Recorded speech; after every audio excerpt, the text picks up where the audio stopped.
Good morning mga kakikoy ko. Katatapos ko lang mag-jogging ng 6.33 km. Oh my God! Dito mga kakikoy ko. Comment lang kayo kung nakatira kayo sa Baguio or Tagaytay, kung ano yung lamig dyan sa kanila. Dudublihin pa yan. Dito fall pa lang, no? Patapos na. Papunta na ng winter.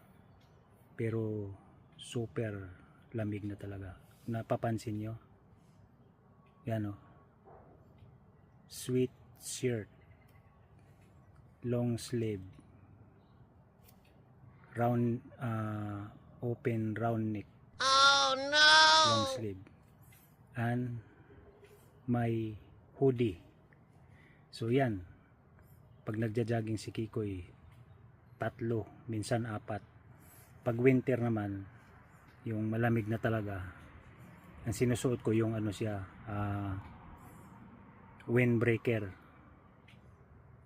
yung tama ng hangin, hindi parang style ano ba, yung payong, alam niyo yun. Tapos actually nandito ako sa ano ko, sa greenhouse. Alright, nakita niyo yan. Alright, in-update ko lang kayo. Ito yung ano ko, lemon, talong, avocado, talong pa rin, apple. Yan ang main attraction natin, apple. Alright.